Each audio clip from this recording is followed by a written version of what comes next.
senhores ouvintes, o meu nome é Elsa Gomes, estou aqui na CFM, nos estúdios em Leiria, e hoje para darmos início a um ciclo de programas onde eu vou entrevistar pessoas da cidade, do distrito, e onde vamos falar sobre muitas coisas de uma forma descontraída.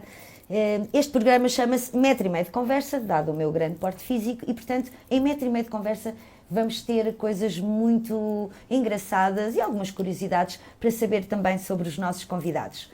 Hoje temos aqui connosco o Gonçalo Lopes. Olá, Gonçalo. Olá. Olá. O Gonçalo, para quem não sabe, é presidente da Câmara de Leiria, nasceu em Leiria. Gonçalo, estás preparado para descer aqui ao metro e meio de conversa? Sim, estou preparado. Para mim é um prazer estar a conversar contigo e, sobretudo, também estar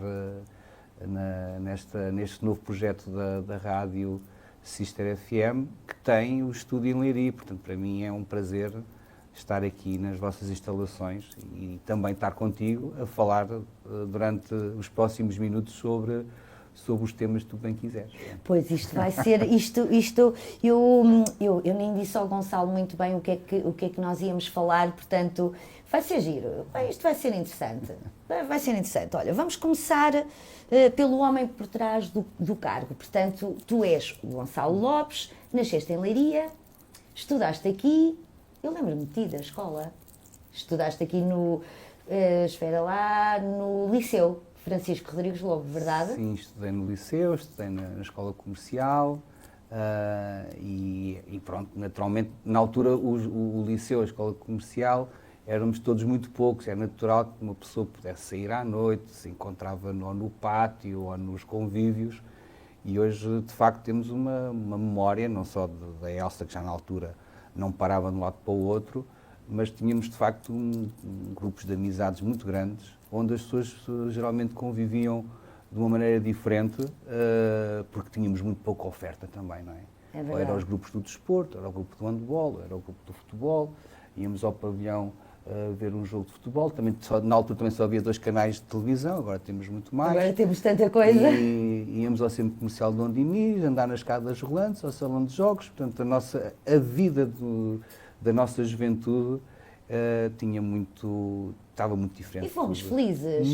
Felizes. Fomos felizes. É, porque também tínhamos a liberdade de uma geração que estava a conviver com as saídas à noite, os convívios entre amigos, que tínhamos de facto uma cidade que no terreiro ou nas praças de facto se vivia momentos especiais e que fazia com que a cidade de Leiria, na altura, na nossa geração, toda a gente se conhecia. É verdade, era de uma forma saudável. Parávamos no Sr. Manel. Aliás, eu acho que não há ninguém... Ele vai estar aqui também, neste É um excelente excelente convidado, porque é uma referência, ele é uma referência da noite de Leiria e de facto tem os Filipes, é de facto um exemplo de longevidade. Passou várias gerações, agora vão lá os meus filhos, e lá eu, os meus pais também chegaram a passar por lá, e portanto é um excelente convidado. Ele é uma referência, é um excelente convidado. Mas é que é mesmo. E a propósito do Salão de Jogos, eu tenho uma curiosidade para partilhar contigo, e vem ao encontro do meu metro e meio. Eu até aos 21 anos, para entrar no Salão de Jogos, eu tinha que mostrar o meu bilhete de identidade, na altura, bilhete de identidade, porque ninguém acreditava que eu já era maior. E até para ir ao Teatro José Lúcio da Silva, quando os filmes eram para maiores de 18, eu tinha que mostrar... Parecia que era uma criancinha. Pronto, e portanto isto faz todo sentido, metro e meio. Olha, Gonçalo, depois de fazeres aqui até o 12º ano, foste estudar para Lisboa.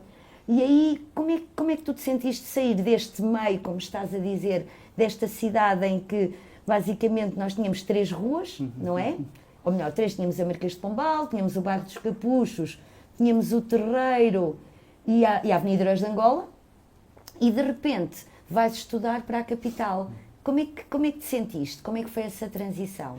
Quer dizer, é uma transição brusca, não é? Porque, de facto, antigamente as cidades eram visitadas muito menos vezes que são hoje, não é? Hoje a juventude tem uma grande capacidade de mobilidade, não só conhecem o país, mas também já há cidades estrangeiras com 17 anos, 18 anos, que foi a idade em que fui para Lisboa. E, portanto, é sempre um choque grande e, naturalmente, obrigou a uma adaptação, a uma mudança de ritmo de vida e também daquilo que é a criação de um novo ciclo de amizades, porque na altura, quando entrei, poucas pessoas entraram na universidade, na universidade onde tirei o curso de Economia.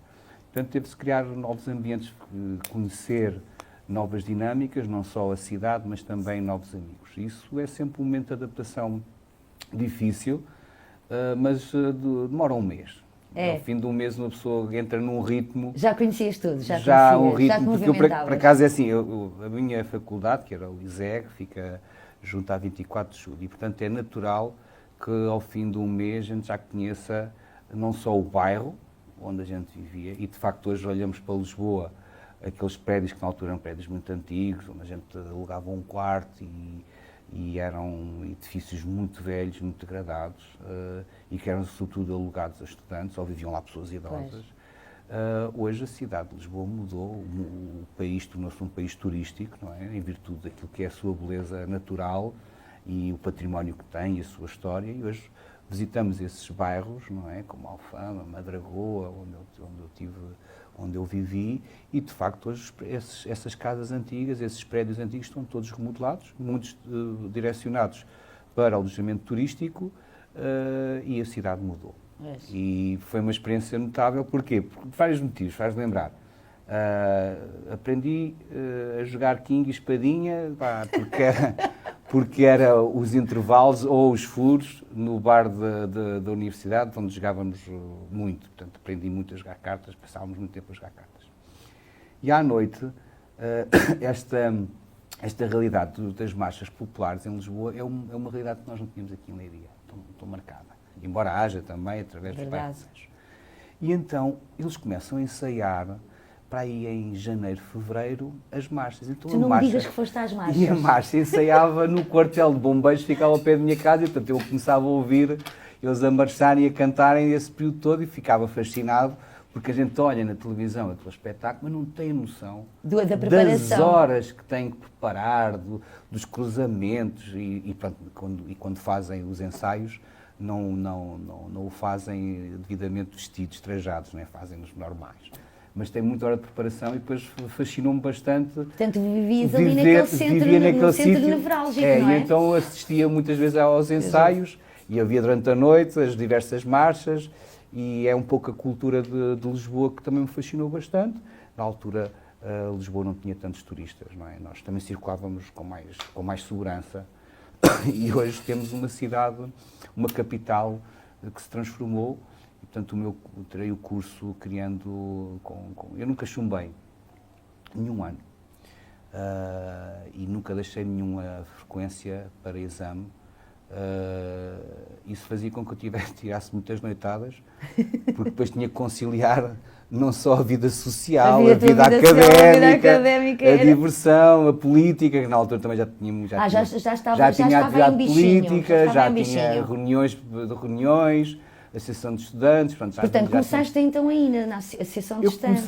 Na política comecei mais cedo. Pronto, há um sentimento que me fez despertar para a política por vários motivos. Eu em Leiria vivia no bairro dos Capuchos, que é um bairro, para quem é de Leiria, que tinha uma classe média alta, mas que tinha... Era um bairro chique na altura, podemos dizer isso, não é? Mas tinha também fenómenos muito, muito de desigualdade. Então, no meu prédio, tinha aquilo que era as águas furtadas, que era ocupada por uma família por quem ganhei muita amizade, e que muitas vezes iam jantar à minha casa. E sempre tinha confusão, a desigualdade que existia entre uns terem muito e outros terem pouco. E naquela altura, também quando entrei um bocadinho para a parte política, vivíamos um momento de muita contestação, não só àquilo que era a PGA, o acesso à universidade, as propinas, havia uma certa tensão, estávamos num ambiente do cavaquistão, e ao mesmo tempo estávamos a viver um período de euforia, passado algum tempo, com a questão da autodeterminação de Timor, quando houve muitas manifestações em Portugal. Eu recordo-me, houve uma no Jardim Luís de Camões. E em Leiria houve manifestações e foi a minha primeira participação pública, foi num discurso de manifestação para o Timor, num ano em que decidi mais uns amigos, não, nós temos que ir a Madrid, à embaixada da Indonésia, manifestarmos contra a ocupação. Fizemos uma loucura, pá, nem sei na altura, devia ter pai. Como é que vocês foram? Foram de carro? Anos, Todos? Fomos numa carrinha e fomos e marcámos posição. E, portanto, foi o despertar para as desigualdades,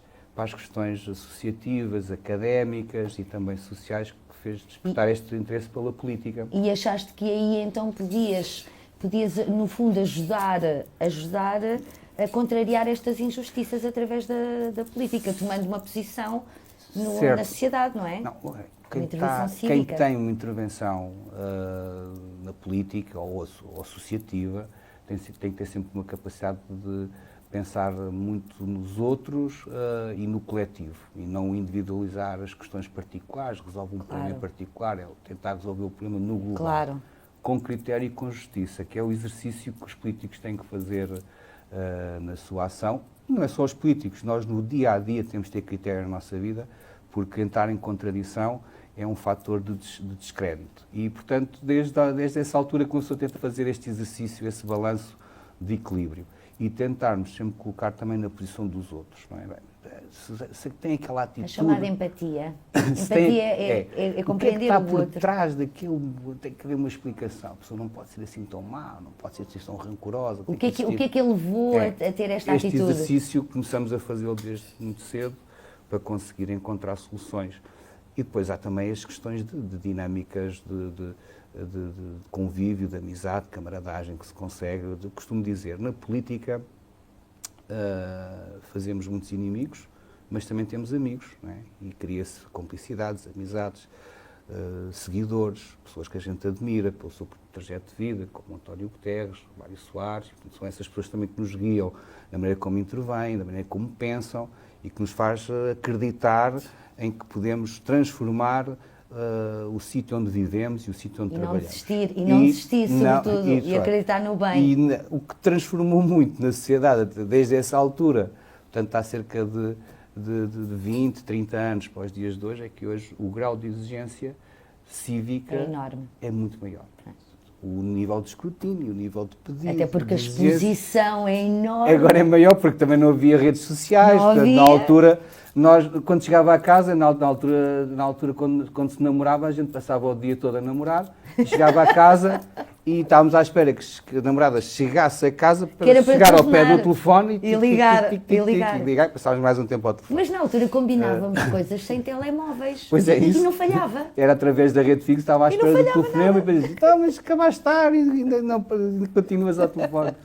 E são estas coisas que nos demarcam e que nos permite fazer uma avaliação da evolução no tempo, com essa memória e de facto perceber que a sociedade nos últimos anos mudou por completo. E esse sentimento de memória é muito importante para pensarmos o futuro.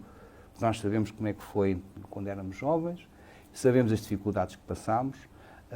Hoje o espírito de sacrifício, de dificuldade é muito, já não é tão grande como era do nosso tempo, como era do tempo dos nossos pais. Não é? As coisas mudam, há uma mudança, os desafios. Eu conheço bem os sacrifícios que os meus pais ou os teus fizeram para nos dar tudo. Verdade.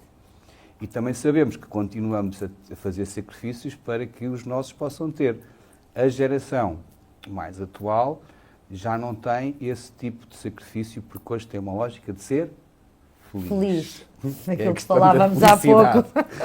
E pronto, o conceito de felicidade pode significar a infelicidade de outros, mas no essencial hoje há uma transformação muito grande a seguir ao Covid e isso nota-se muito na relação com as pessoas, seja com os políticos, seja nas relações comerciais, de empatia, e o grau de exigência e de escrutínio é muito grande. Eu volto a dizer, hoje há canais de denúncia para tudo. Agora imagina, uma pessoa que tem uma exposição pública, num dia em que se diverte à noite, em que bebe mais um copo que o normal... Está tramado.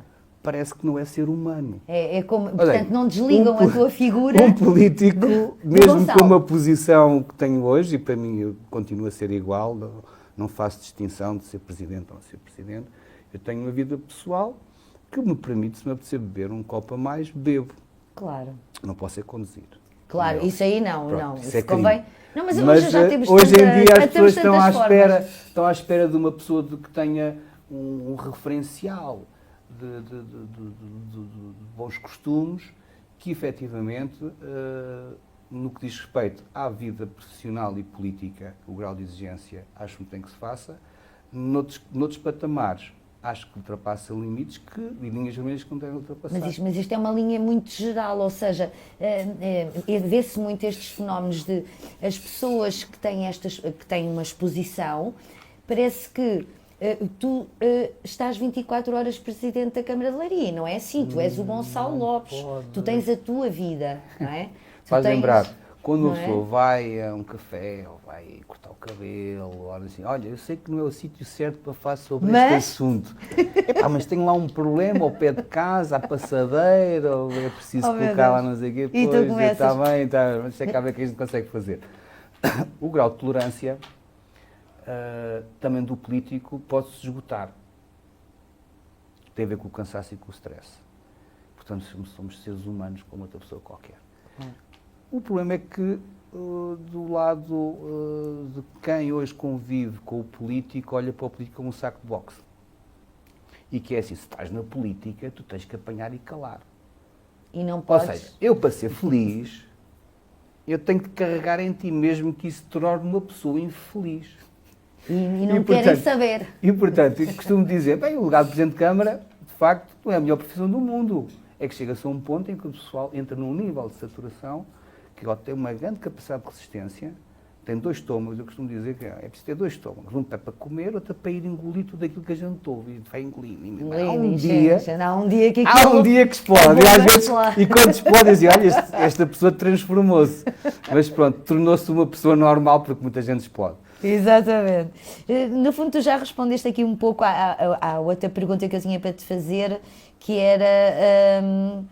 Portanto, em 2019 tu assumiste depois o cargo de vereador da cultura e do desporto e, portanto, aí começas este teu trajeto na Câmara Municipal. Sim, eu já estou na Câmara... não, 2009. 2009. Entraste no Executivo em 2009.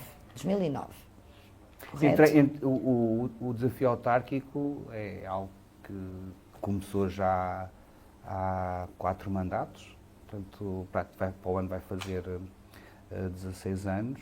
Eu passei a parte mais importante da minha vida. Eu tenho 48 anos. A parte mais dinâmica da vida do ser humano, que é estas idades, eu dediquei praticamente à Câmara, não é? E, portanto, sei muito bem o que é que representa isto naquilo que é a evolução como pessoa. E sim, comecei numa altura... Começámos numa altura muito difícil. Foi dos momentos mais difíceis que vivemos na política e no país. Começámos na altura em que estava o país com a presença da Troika, com muita crise, muita dificuldade, muita gente a pedir ajuda, porque estava o filho desempregado, ou tinha emprego, mas não conseguia pagar as contas da prestação, muita dificuldade. Portanto, é uma crise dura, e que deu para... E nós também na Câmara com pouquíssimo dinheiro, com muita dívida, que depois conseguimos ir recuperando. Pouco a pouco. E conseguimos uma coisa muito engraçada, que as crises, eu sou uma pessoa sempre ligada ao associativismo, em especial ao desporto, na cultura, nunca tinha tido uma presença muito profunda. E levas assim de repente. E depois levo com a cultura, vais ficar com a cultura. Vou ficar com a cultura. Então deixa cá ver a cultura, como o que é que se pode fazer. E de facto o movimento cultural precisava de um impulso, precisava de uma rede, precisava de um diálogo, precisava de uma energia. E a energia consegue-se nos momentos de crise, que era do género, a gente não tem dinheiro, mas a gente tem que fazer alguma coisa para conseguirmos afirmar a Leiria e a cultura em Leiria. Então começámos a fazer coisas muito engraçadas com as filarmónicas, começámos a fazer serões às sextas-feiras, à noite, para promover o trabalho deles e angariar fundos vendendo o café e o bolinho, etc. E tornando aquilo que é o conceito da filarmónica da marcha em música contemporânea, que as pessoas ouviam José Cid, ouviam músicas de baladas, etc. E olha, afinal, uma filarmónica consegue ter música que nós conhecemos. E depois começámos a investir muito na contemporaneidade, que era festivais de música diferentes, para não ser mais do mesmo, e foi aí que surgiu os eventos como o Festival Entre Muralhas, mais tarde o Festival da Porta, onde fomos buscar uma massa crítica de jovens, ou de menos jovens, mas que tinham um pensamento diferente, para ver se agitávamos aqui um bocadinho a cidade. A mentalidade de Leiria, que é uma mentalidade muito conservadora, muito fechada e com a autoestima muito baixa.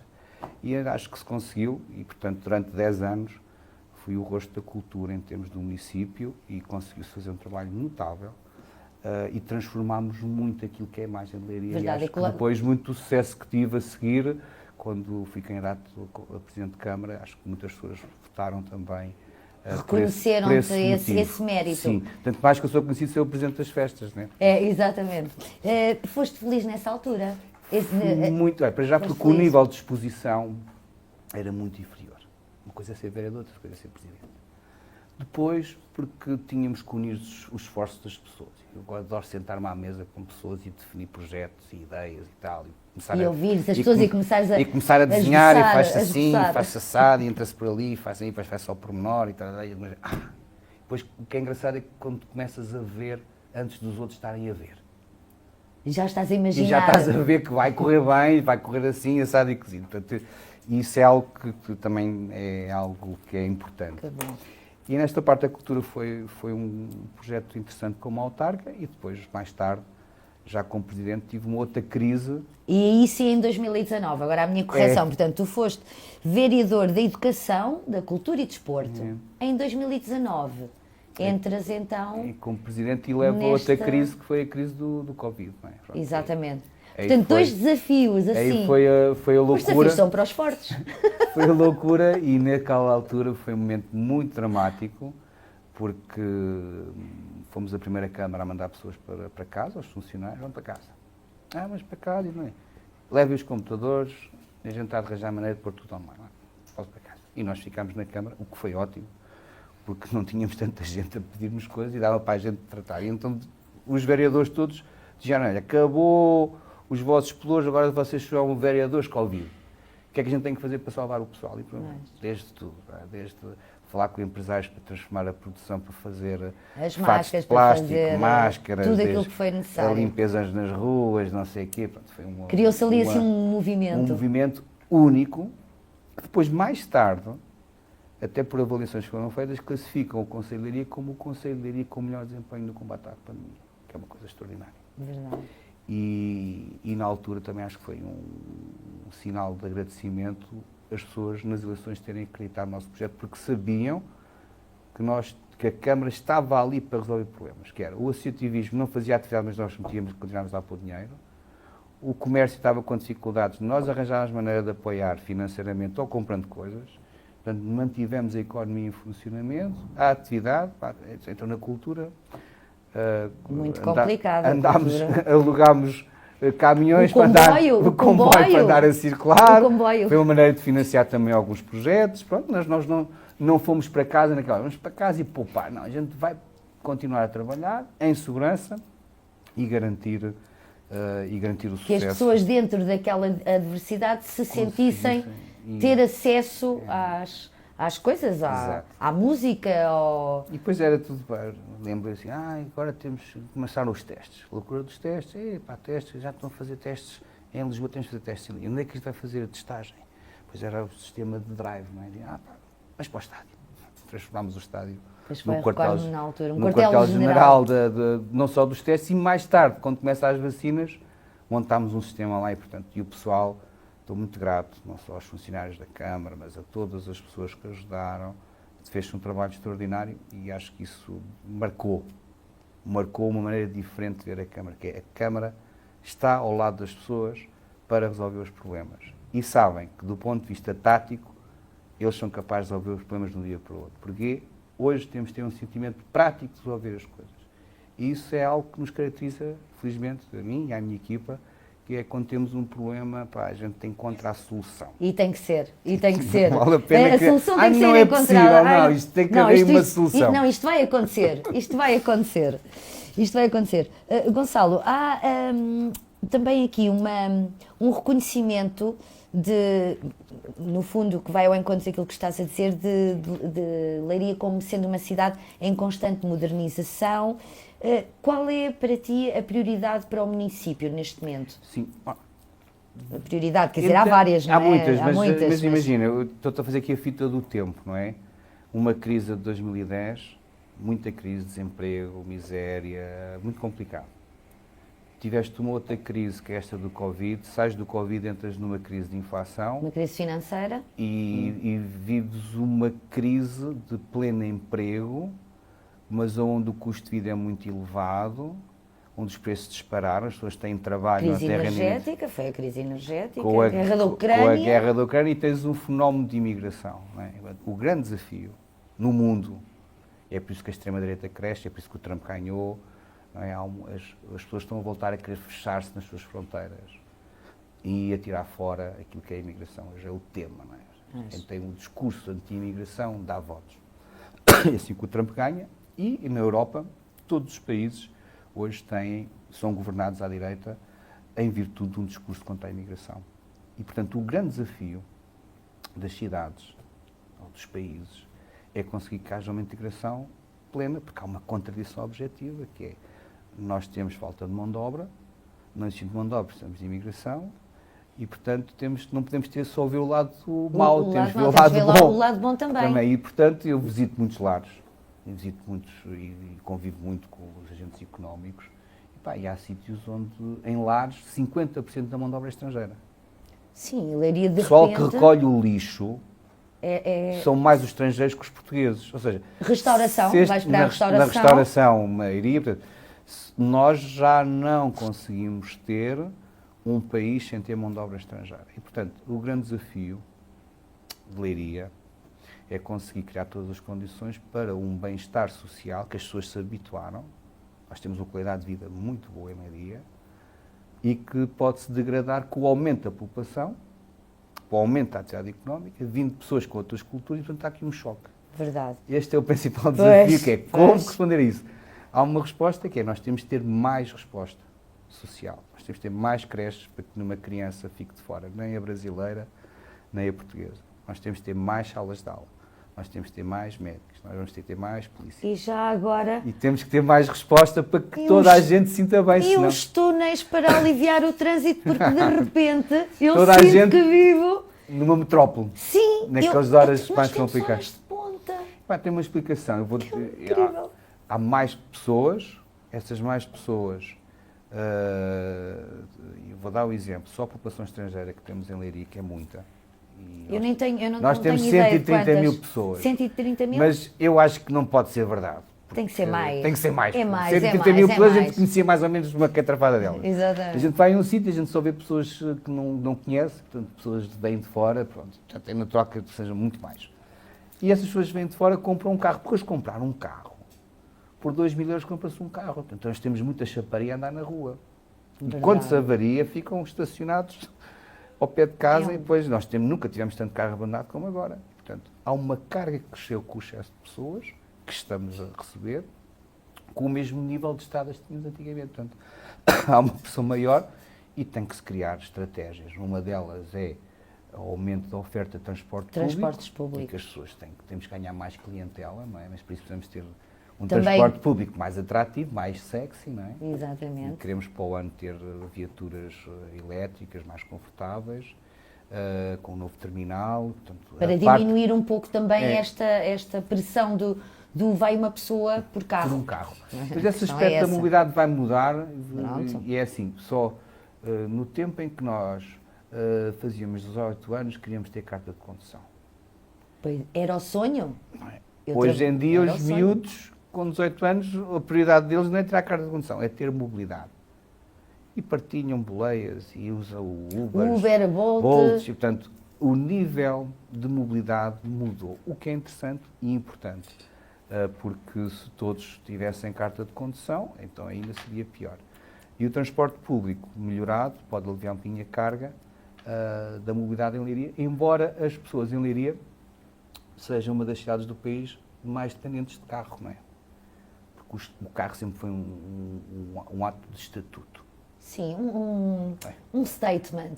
Eu tenho carro. Eu tenho um carro E posso ir para o trabalho e de quando carro. aparecia modelos novos, geralmente Era em logo, Portugal, em em Leiria, Leiria, Leiria. que tivesse É modelos verdade, é verdade. E, portanto, nós temos uma certa simpatia pelo automóvel, daí o sucesso do Leiria sobre rodas, que é muito criticado pelos ambientalistas, mas a verdade é que é um sucesso. É um sucesso. E é um dos Temos 10 pessoas a dizer muito bem e temos 3 ou 4 a dizer muito mal, mas de facto quem diz muito bem é fanático por aquele tipo de evento, o que é difícil hoje em dia. Esta lógica está na política para agradar e ser unânime, que era algo que quando entrei na política tinha isso como ideal.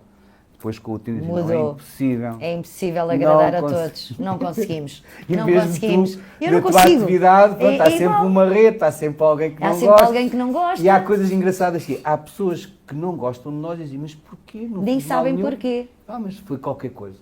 Pois. Aconteceu qualquer coisa. É.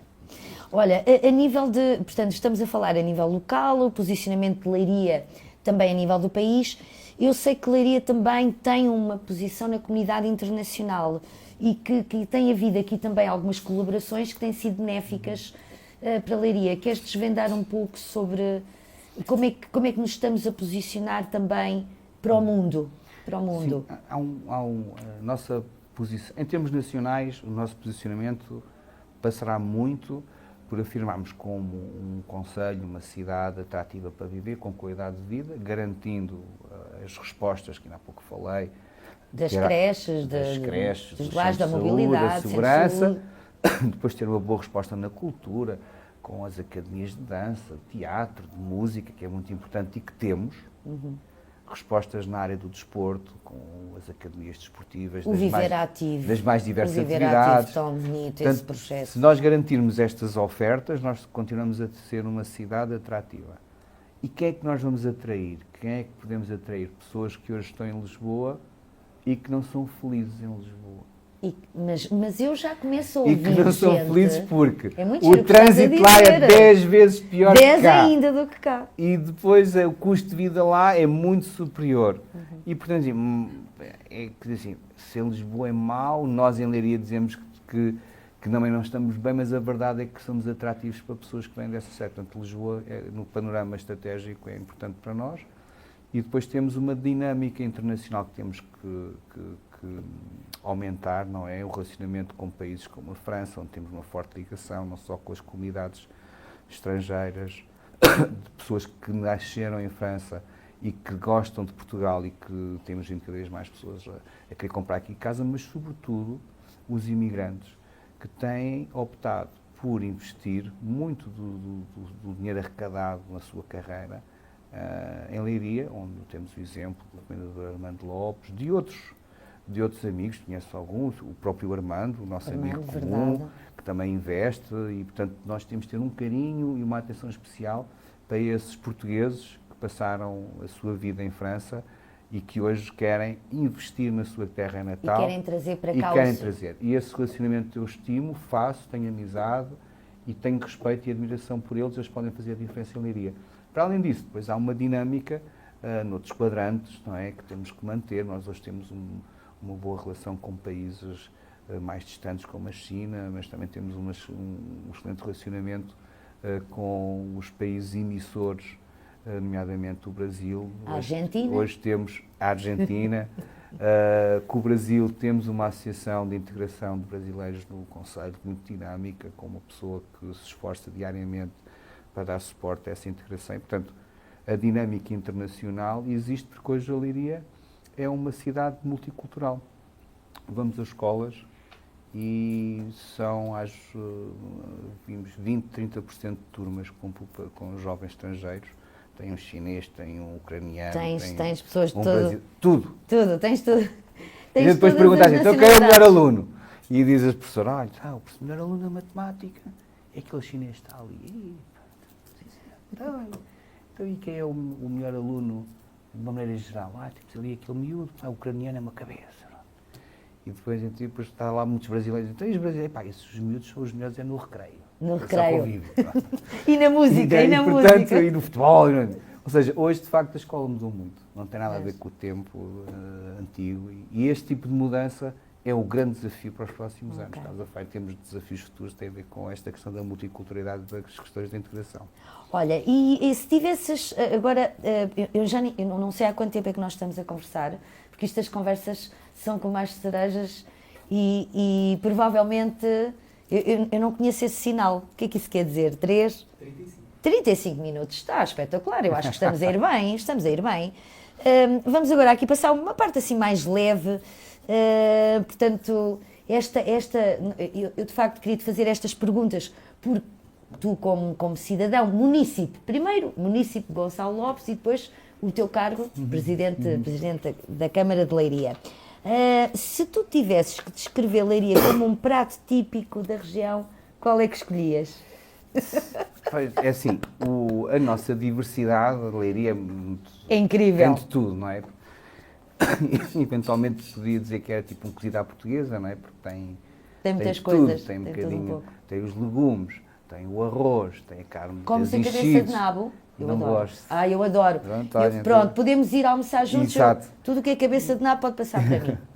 E portanto, se calhar dava como exemplo esse prato pela diversidade que temos, porque hoje temos em Leiria uma oferta que era em termos de destino, desde a praia, onde temos uma oferta da Praia do Pedrógão, Nossa Praia do Pedrógão, onde tem uma dinâmica hoje cultural extraordinária, uma noite, não é a noite do nosso tempo, da nossa juventude, que era sobretudo preenchida com discotecas, hoje está preenchida com bons restaurantes, com outro tipo de bares, sobretudo direcionado para outro tipo de públicos, porque é natural, mas hoje o Pedrógão é uma referência também, onde temos a maravilha do peixe. Não é? Mas depois também temos as dinâmicas mais tradicionais, mais da serra, mais serranos, como na Beijoca, ou como no norte do concelho, onde temos uma dinâmica muito mais agrícola, não é? Ou como também temos o xixa de Santa Catarina da Serra,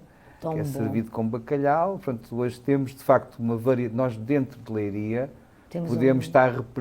podemos representar o país. Verdade. Eu costumo dizer que nós em Leiria, nós conseguimos escolher o que é que nos apetece almoçar hoje. Cozida à portuguesa. E nós sabemos onde é que há, naquele dia, o cozido à portuguesa. No dia a seguir, arroz de pato. Estava-me a apetecer arroz de pato. E sabemos que vamos às cortes comer arroz de pato. Não é verdade? Nós quase nos damos este luxo. E hoje há pratos que dificilmente se irão fazer no futuro noutros sítios, não é? Um arroz de cabidela. Ou galo com esparguete. Ou, sei lá, os cozidos à portuguesa. Galo com esparguete é nas cortes, que eu sei. Portanto, há uma dinâmica onde, de facto, temos essa oferta de comida tradicional, comida de tacho. Comida boa, comida de amor. Voltando àqueles exemplos, as grandes cidades têm, não têm.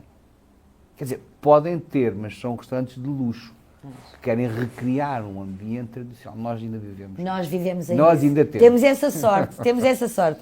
Olha, e assim, se tu tens memória qual foi assim o momento mais divertido ou inesperado que tu já viveste como autarca? Há assim uma coisa engraçada que possas partilhar connosco?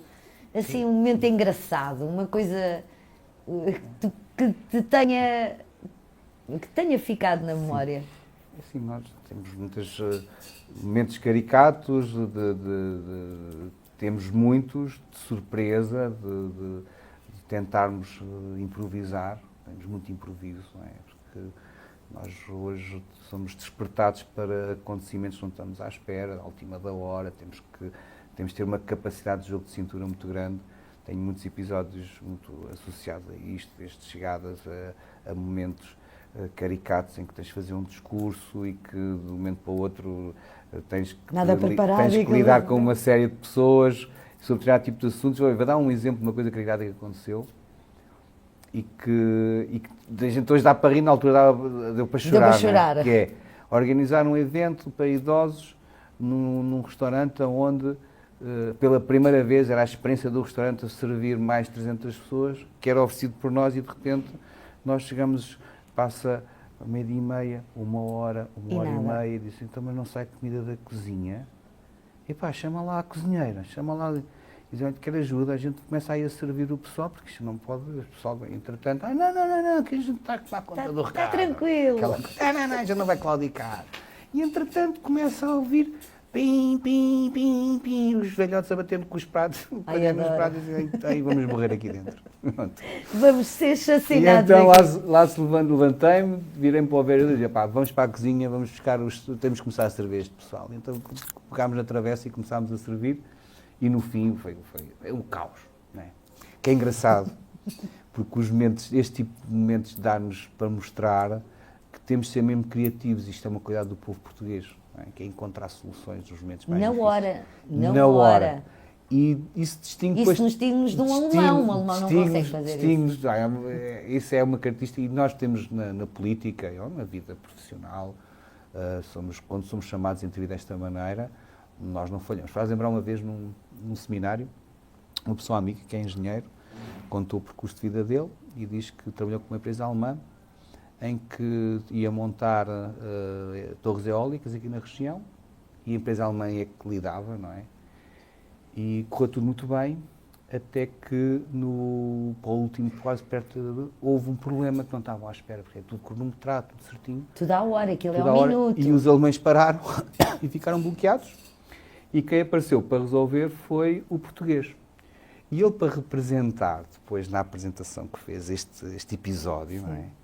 Então era uma série de homens em volta de um homem que estava dentro de uma campânula e os outros estavam com um martelo e dizer assim, quando tiveres um problema, parte a campânula que sai de lá um português que resolve. Muito bom. E de facto nós no momento certo saímos da campânula e surpreendemos e resolvemos. E resolvemos. Olha, mais coisas que eu tenho... Portanto, o momento mais divertido, certo? Eu estou-te a imaginar a servir os séniores com uma travessa na mão. Sim. Estou a imaginar. Olha, eu não te vou perguntar... Agora, tenho aqui assim umas perguntas rápidas. Eu tinha aqui uma, que é... Mas isto vai ser difícil para ti. Porque eu então também tenho... Pergunto. Não, qual é o teu local favorito em Leiria?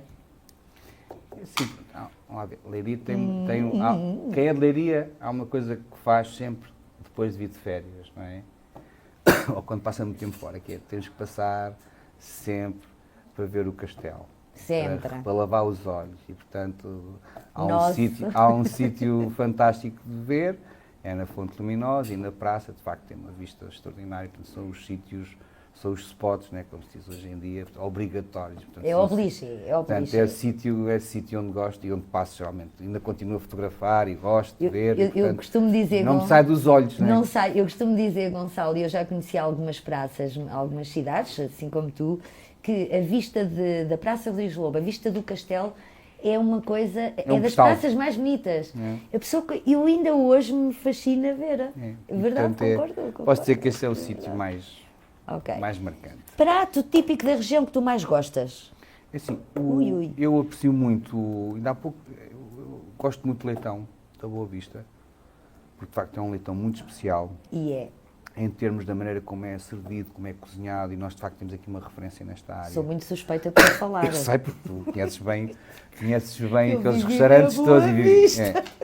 Portanto, o leitão é extraordinário, mas depois há um prato que eu aprecio muito, que ainda há pouco falei, e que tem a ver com o galo com esparguete, que é uma coisa... Só tem um problema. Não gosto das ervilhas, depois tenho que pôr as ervilhas de lado. Mas aos sítios onde eu vou já sabem, olha para aqui. Pode ser uma diversão, começas a contar, estás a ver, olha, 1, 2, 3, pronto. E gosto muito, esse tipo de prato é muito característico. Também gosto muito de arroz de cabidela, mas se calhar podia apontar como ao leitão, como prato característico da região e que tem muita procura e acaba por ser um dos nossos embaixadores. E se tivesses que comer um prato para sempre, vou-te colocar aqui uma pergunta de desafio. Se tivesses que comer um prato típico de Leiria para sempre, vou-te dar 3 hipóteses. Qual é que seria? Brisas do Lis, leitão assado, à moda da Boa Vista, ou morcela de arroz? É assim, a morcela para mim é um enchido extraordinário, pronto, e permitia-me depois misturar a morcela com outro tipo e acho que é possível, pode ser conservado. Não é? Pois pode. Enquanto que a brisa tem ali, não sei, uma semana, se calhar, no máximo, mesmo que tenha um frigorífico, estraga-se, ou não fica com características tão boas. o leitão depois de assado também tem que ser comido logo no próprio dia. A Portanto, morcela se tem calhar a esta morcela- capacidade de aguentar mais tempo, portanto optava pela morcela. Pronto. Se um hábito ou um talento secreto, assim que os leirenses não conheçem, um talento, cantar. Cantar, não, quer dizer, eu tenho algum ritmo. Tens sentido rítmico. Ritmo de voz ou de cantar, pronto. Mas dançar não. Já Dançar sabes, não. isso Dançar não pode ser. Não consigo. Mas sim, da música, nunca tive qualquer tipo de formação musical, era um péssimo na música. Mas gosto do ritmo e gosto de música e consigo apanhar e de assistir, é por isso que admiro muito os espetáculos musicais e é um fascínio, é por isso que o meu filho mais velho também tem uma admiração pela música e toca, não é? E é muito bom a parte cultural, musical, e, portanto é um talento que não tenho, mas que tenho um gosto especial e gostava de desenvolver. Portanto, não há assim nenhum. Não bordas, não sabes Não. fazer bilros, não pintas, quadros. Não tenho pintura zero, portanto, arte visual zero. Tem uma coisa, acho que há uma, portanto, a capacidade de ter reflexos é uma característica que tenho, tem que ficar por causa do desporto, não é? Quando uma coisa cai, geralmente consigo apanhá-la antes de cair no chão, o que é ótimo, não é? E esse tipo de capacidade e de talento acho que tenho também. Muito O bom. que é bom para a política, não é? É? Tem que estar sempre atento, Uma pessoa tem que estar muito atenta. sobretudo à oposição. Muito atenta. Olha, se Leiria fosse um filme, qual é que tu achas que era o título?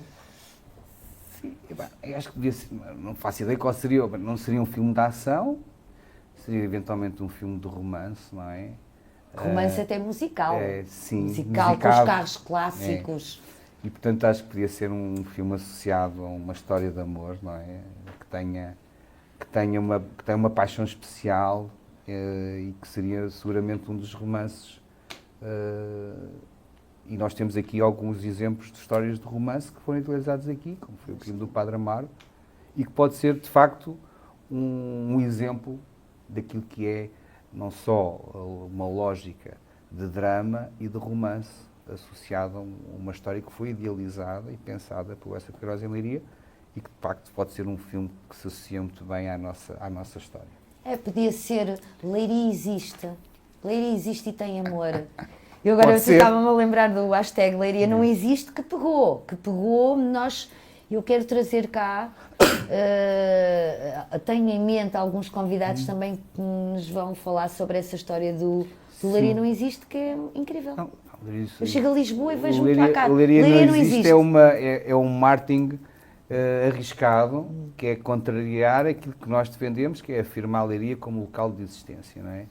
Mas como foi viral esta história de Leiria não existir, que nós aproveitámos o balanço e de facto hoje temos essa brincadeira em termos de marketing territorial. Mas que pegou. Por último, quantas mensagens do WhatsApp tens por abrir no teu telemóvel? É assim, tenho muitas. Eu próprio uso muito o WhatsApp para despachar e resolver problemas. Tenho muitos grupos, não é? Tenho grupos para tudo e mais alguma coisa. E às vezes para resolver problemas para além das chamadas que se fazem em simultâneo com 2 ou 3 pessoas, não é? Às vezes faço grupos para resolver problemas que passado 2 horas estão resolvidos e o grupo continua a existir. Portanto, tenho grupos que nunca mais acabam. Mas depois assim, pessoas que te ligam. Pessoas que digam, a minha rua tem aqui um furo. Eu tenho dois números de telefone, um mais profissional, outro pessoal, que é aquele que eu divulgo. Quando chego a casa tenho muita mensagem, muita fotografia, muitas ideias, sugestões, críticas. E pai, umas 100, não? Não, pai, por dia, pai, umas 4, 5, pronto. A maioria há pessoas que mandam mensagens de incentivo, que também é positivo e bom. Há pessoas que são muito educadas quando é para pedir, há outras que são muito bruscas. Brutas mesmo. Há de tudo um pouco. Mas sim, tenho umas dezenas de mensagens por dia no WhatsApp, quer como profissão, que é uma maneira muito fácil de despachar assuntos, porque hoje estamos em reuniões, por exemplo, hoje aqui na entrevista o telemóvel está aqui, mas não estou a responder, mas em muitas reuniões, à medida que estou tendo reuniões, estou também a mandar. Estás a tratar. Porque hoje é fácil. Hoje é o messaging. É mais ágil. E no futuro, os atendimentos na administração pública ou noutros sítios, já não é telefonar, já ninguém telefona para falar, as pessoas mandam mensagem. E, portanto, o WhatsApp é uma boa ferramenta de trabalho. Ok. Gonçalo, nós já esgotámos o tempo há algum tempo. Eu disse que o programa chama-se 1,5 metro de conversa, mas nós tínhamos aqui conversa... Já vai em 2 metros, não? Para quilómetros. Nós temos quilómetros de conversa. Quilómetros de conversa. Eu quero, em meu nome e em nome também da CFM, agradecer-te o facto de teres aceitado estar aqui connosco nas instalações da CFM aqui no Maringá. Portanto, as pessoas podem vir aqui visitar-nos, deixo esse convite. Muito obrigada, eu acho que fazia todo sentido tu seres o primeiro, tu és o rosto da nossa cidade. E tu também és um dos nossos rostos de Leiria e por isso a nossa amizade há tantos anos, e obrigado pelo convite. E os maiores sucessos ao programa. Obrigada, fico muito feliz. Estivemos hoje à conversa com Gonçalo Lopes, Presidente da Câmara de Leiria, e nós vamos voltar para a semana com um outro convidado, que eu não quero desvendar já, mas onde vamos conhecer melhor o que é que as pessoas fazem. Vamos ter aqui mais uma conversa, 1,5 metro, que se eu não me calar isto vai passar, lá está, para uma autoestrada, não sei. Isto foi o primeiro, agora vamos ver como é que as coisas vão correr. Conto convosco para nos ouvirem aqui na CFM e também nas nossas plataformas online, portanto, onde esta conversa, este 1,5 metro de conversa, vai estar disponível. Um beijinho a todos, o meu nome é Elsa Gomes, muitas conversas, muitos metros de conversas para vocês. Beijinhos, obrigada.